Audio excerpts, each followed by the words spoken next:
Russian mercenary chief Yevgeny Prigozhin, who was killed in a plane crash 2 months after staging a short-lived mutiny, was on Tuesday laid to rest in a secret ceremony in his native Saint Petersburg.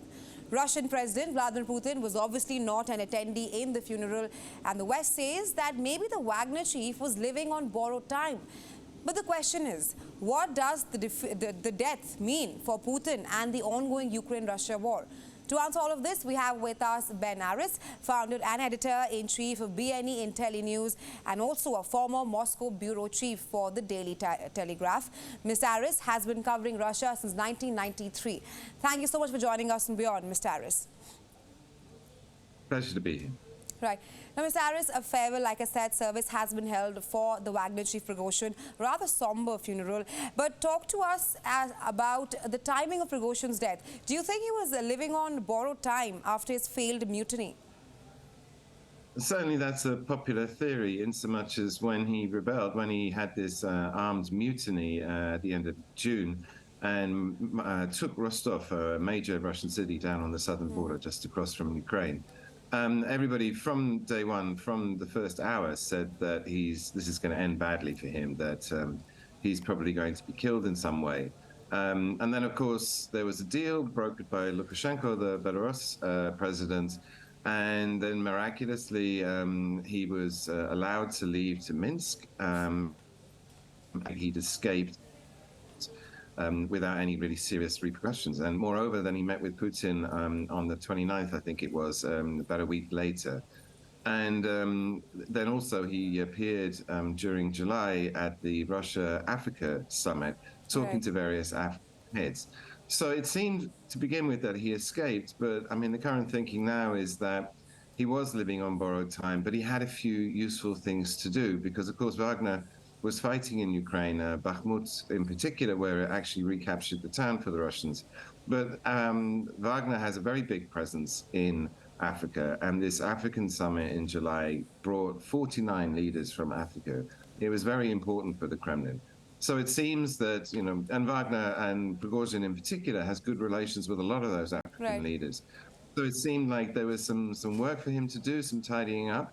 But then when the African conference was over, then, you know, his plane shot out of the sky and he died. And everyone says about Putin, you know, he values above all else loyalty. And Prigozhin absolutely crossed him, made him look stupid, really embarrassed the Kremlin. And for Putin, you know, the way we understand him, that's something that is unforgivable. Absolutely, Mr. Aris. Like Putin had clearly said that something that he cannot tolerate at all is betrayal. But you spoke about the Russia-African summit and how Yevgeny Prigozhin and the Wagner troops have a huge presence there. Now, Wagner chief Yevgeny Prigozhin was last seen in a video which was purportedly shot in Africa. There's no confirmation on that yet. Can you shed some light or give us more clarity on this? Well, as you say, there's no confirmation that that footage was shot in Africa, reportedly in Niger, where there's just been a coup. And the Sahel region, the Central African region, is particularly coup-prone. I mean, just this morning, there's been a coup in Gabon, which is not that far away. And Wagner has been extremely busy in all of these countries, in Burkina Faso and Mali and Sudan, where it is working for the various governments in order to provide them security and training for their troops, and particularly to take the fight onto the offensive against the jihadists that are unsettling these countries, that are causing all the problems.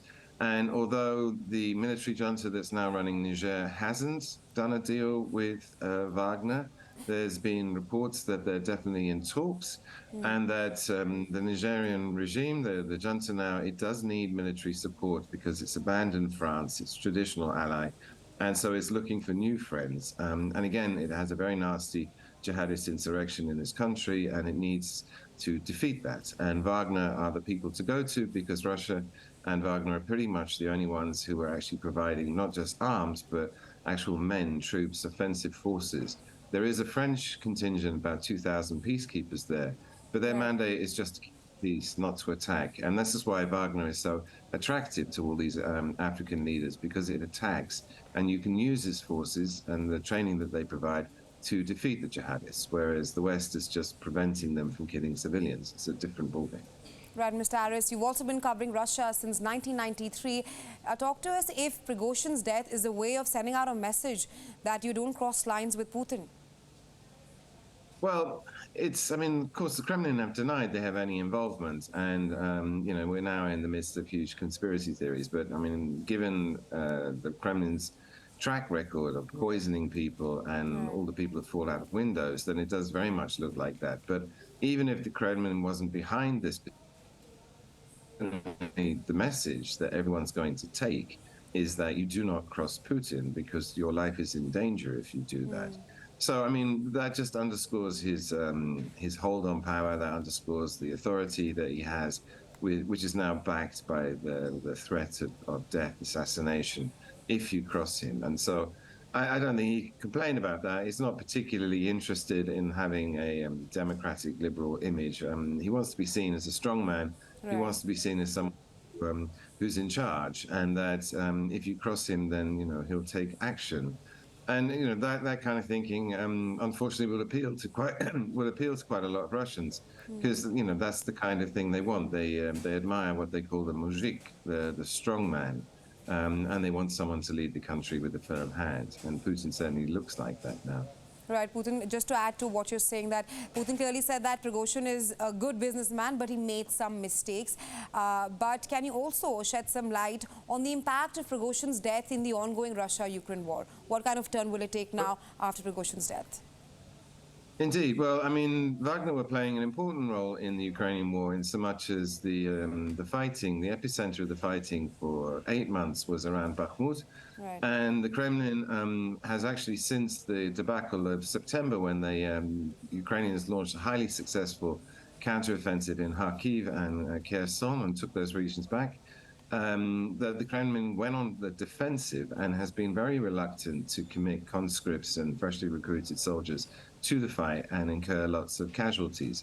And so they subcontracted the casualties out to Wagner and put them into this very bitter and bloody fight around Bakhmut. And reportedly, Wagner lost a huge number of troops in that fight, but nevertheless took the city in the end.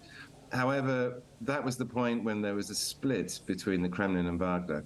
And Shoigu, the defense minister, tried to take Wagner over in so much as from September the 1st, all Wagner troops were supposed to sign contracts directly with the defense ministry, which was one of the things that prompted Prigozhin to have his march for justice, as he called it, on Moscow, because he didn't want to lose control of his forces. However, since then, since the end of the fight for Bakhmut, Wagner has basically withdrawn from Ukraine. It's not active there as an operating unit. And some of the Wagnerites have joined the regular army. Some of them are reportedly joining other military, private military companies, which are under the defense ministry's control. Some of them have gone to Africa. So I think for the war, it doesn't really have that much of a impact, in so much as the Wagner were already out of the game. They'd already been taken out of the fight. And the Kremlin now, Russia is now trying to deal with the Ukrainian counteroffensive, which has gathered some momentum. Absolutely. Clearly, there's been a change of tactics, and that they're concentrating their forces in Zaporizhzhia in the south. And again, there are reports that the Ukrainians have broken through the first line, and they're advancing on the second, and actually making some real progress. And so the Kremlin's going to be rushing around for reinforcements in order to shore up the line. And Wagner troops will be pulled into that, but as I say, it's already fragmented business. Absolutely, and those in Europe are probably going to be pushed in, but under the auspices of the defense ministry or one of the other private military groups. Right, Mr. Aris, we'll have to wait and see the future of the Ukraine-Russia war after Prigozhin's death, but thanks very much for joining us in WION and sharing your insights with us on this. Pleasure. Thank you.